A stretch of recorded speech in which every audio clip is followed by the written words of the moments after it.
בוקר טוב חברים. בעזרת השם, today we're going to start cycle number 2 for תהילים. בעזרת השם, שהקדוש ברוך הוא ישמע תפילתנו. Yesterday I was trying to speak to the boys in the school that each kid should take and adopt a soldier. And I was talking to the boys how important and what it does. And I said that after a while, if you take a kid or a soldier, you're going to feel very close somehow to the person. You mention his name every day, but tefillah, and you mention his name by limud Torah. So somehow you're going to feel a sense of connection.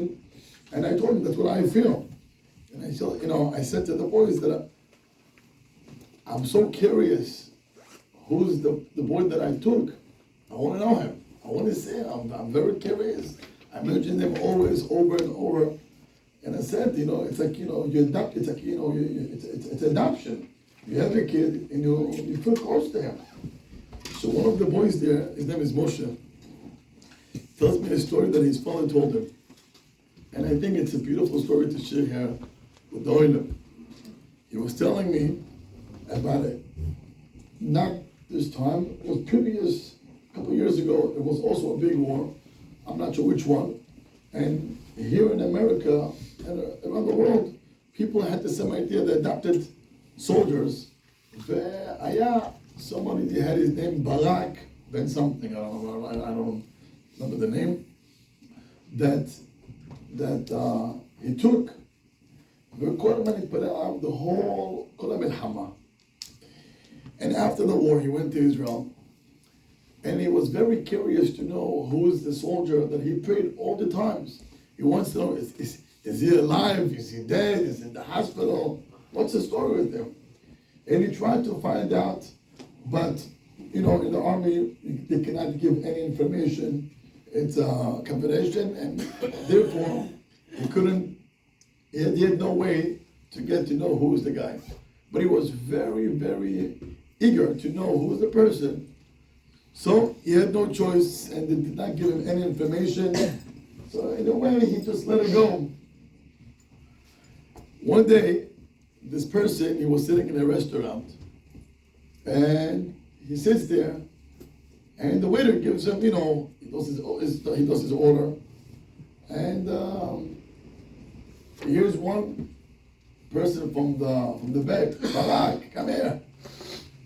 So something told him inside his heart, find out who is this guy. So the waiter comes, he gives him the food, and he tells him, what's your name? Your name is Barak Ben Zakir? Well, yeah. How do you know? So he asks him, did you serve in the army? So you're 100%. And unbelievable. I'm safe, I'm good, I'm happy. I'm looking forward to build a home. The guy told him, how do you know my name? So he told him he adopted a soldier, and he was trying for a couple days, weeks to find out who is that person, and he couldn't get any information. The army wouldn't give you any information who's the guy. And I said to myself, I'm so eager to know who's the person, and now I'm here, this is you. The soldier, which is the waiter, he got so emotional, he got up, they hugged each other, they were crying, and the soldier, which is the waiter, asked him, were you praying with me the whole time? He showed him the card that he had in his wallet, and he tells him, I have no idea, but I was praying for him all the times, and I was learning every day for this person, and that's you. The waiter got so emotional, he asked him, what can I do for you? He told him, Taniach Tefillin Kol Yom. He took it upon himself, Taniach Tefillin, and I believe the guy, Baruch Hashem, I want to להאמין, Shomer Shabbat or something, Mishta Taniach Tefillin, and somehow, at the end of the day, Shomer Shabbat גם כן בסוף. תראו מה זה. אתה אמרת, לוקח בן אדם, לשמור שחס ושלום, nothing's going to happen to him, and the Lord told where he ended up, we have no idea. אני אומר, I wish I know who is the guy that I took.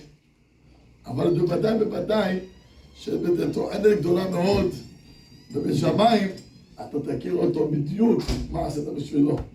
אז אמרתי נגיד את הסיפור, it did touch me, בעזרת השם, שגם אנחנו נשמע כל מיני סיפורים יפים עליהם. The Maharil brings down that Isha, a woman that she forgot to light Nerot Shabbat, so she has to add another candle her entire life. Meaning, if she forgot to do, and every Shabbat she does 2 candles, from now on she has to light 3 candles.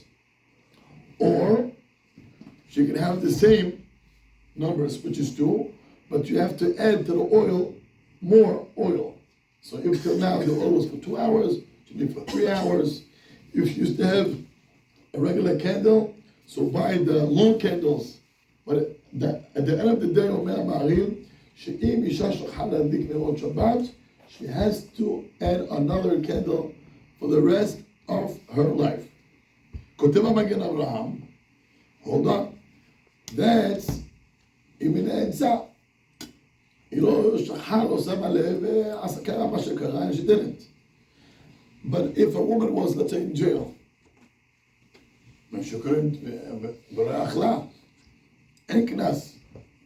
If a woman ענייה אין לה כסף וקרה מה שקרה, אין את הקנס. The קנס, חכמים give her a fine, is only if she forgot. נחמת שכחה, so she needs a sense of a wake-up call, so she needs to do another ner for the rest of her life. כך כתוב, כך כתוב המהר"ל. However, אומרים הפוסקים היום האחרונים, זה נכון, back in the days that people used to use only oil for the house, זה היה האור. But in our days, if she has already electric in the house and it was on, even if she forgot to do the הדליקת נרות, there is no fine. Because at the end of the day, הם לא ישבו בחושך. היה בבית אור, was light in the house, and therefore there is no fine in such a matter, and היא יכולה להדליק ללא תוספת. So I'm saying, לכל הפחות שתעשים צדקה או משהו, אבל על כל פנים, in our days, ככה פוסקים חמדיה ועוד, that if אישה, a woman, she forgot to light נרות שבת, since it was already electric on, היא לא צריכה להוסיף נר לשבת. אשכנזים ככה לא פוסקים, אבל ככה ספרדים ככה כן נוהגים. נמשיך הלאה. Baal, a husband that sees that his wife is running very, very late, and it's already הדליקת נרות Shabbat, time is up, and she is in the shower, and is trying to rush her, and he sees that it's not going to go well.